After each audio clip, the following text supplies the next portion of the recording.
Jabril Cox is one of the people that we're most excited to see in an LSU uniform, and we've seen a little bit of practice video from him, but mostly we've heard a lot about what a terrific camp he's having. And yesterday it was an opportunity for us to hear from him. He did a piece for LSU Media with Emily Dixon. So I'll let you hear a little bit of that from Jabril Cox. And the first thing was, he committed to LSU sight unseen. Yeah. He was actually on his way to the airport when COVID hit, when the shutdowns hit. So he committed to LSU without ever setting foot on campus, and he talked about walking into that ops building for the first time.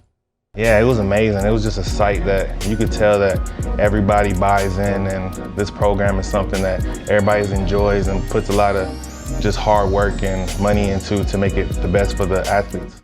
Yeah, it's been a pretty smooth transition. Everybody's just been embracing me. The guys, they're helpful in everything I need.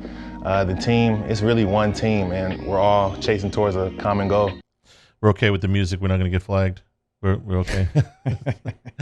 The other thing was that Jabril Cox could have easily been probably a second-day draft pick had he chosen to go pro, and he talked about why he decided to come to LSU rather than enter the draft.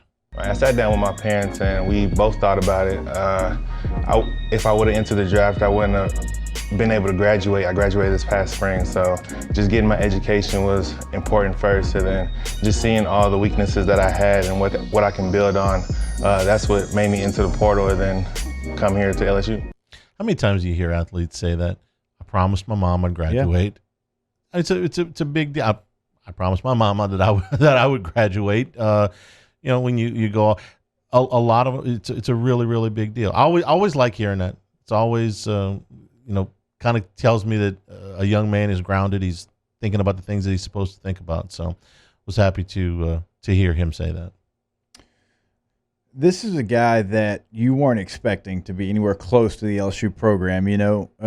Right after the season. And you knew it was a position where you lost multiple starters. You lost your two inside linebackers. You lost your outside linebacker, right? And for 2 first-round picks, a third-round pick. And so it was a position where you're going to have some question marks. Now, you had players in Clark and Baskerville that have played but never really been starters. And from day one, when he decided to come to LSU, it gave you a viable veteran player who's won national championships, albeit at a different level. That doesn't matter because that program's different in the FCS. A guy that would have been drafted. I mean, this is like signing the big free agent in professional sports. And this is a guy that you were wondering for a little bit, okay, how's he going to transition? How are you going to transition from the FCS level to the best of the best in the FBS level, the defending national champs? And all reports are he's not only transitioned, but he might be the best player out there. So this is a gigantic, any word you want to use, get for LSU and their defense. And, one of the big factors in getting him here was a guy that he played against his team, Bo Pelini. Yeah, before he was here and he was coaching me, I seen Bo as a fiery guy, but as I got to know him, he's really down to earth and he's a player's coach. He really cares about the players and how we operate, and he'll do anything for any of us. And I just love having him just being the one that I've seen at Youngstown State, a familiar face here, so he knows my capabilities of being a player.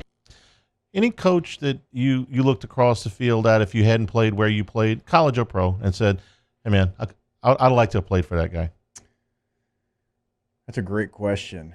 I'm trying to think. When I was at LSU, just offensively, I think Urban Meyer was a guy just because of all the things he did on offense. And this was, kind of early in his career when after he left Bowling Green in Utah and got to Florida. They're using so many different people. You always wonder, well, how would I fit in an offense like that? That's definitely a guy that comes to mind.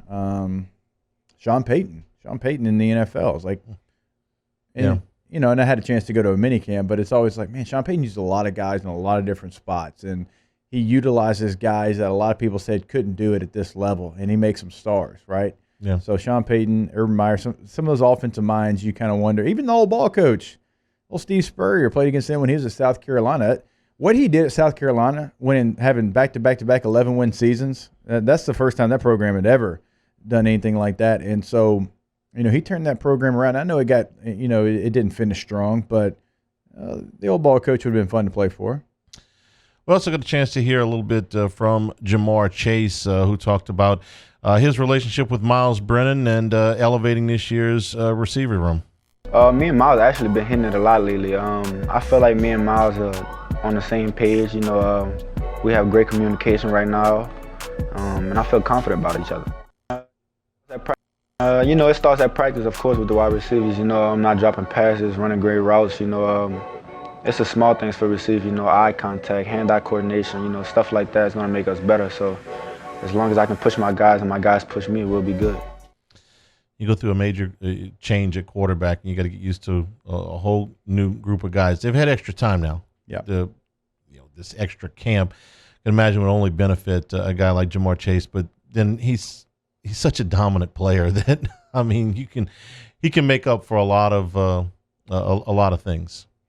I can't wait to see how teams try to defend him, knowing there's other weapons, but knowing that you don't want 7 to be the guy that beats you. I've been in so many locker rooms where there was other talented players, but they would say, this guy's not beating us, right? Yeah. We were making sure if we lose, it's not because of this guy. And Jamar Chase is going to get that treatment this year. And it's up to Terrace Marshall. It's up to Racey McMath. It's up to Eric Gilbert. It's up to Chris Curry, John Emery, Ty Davis-Price, all those other offensive weapons to be able to pick it up.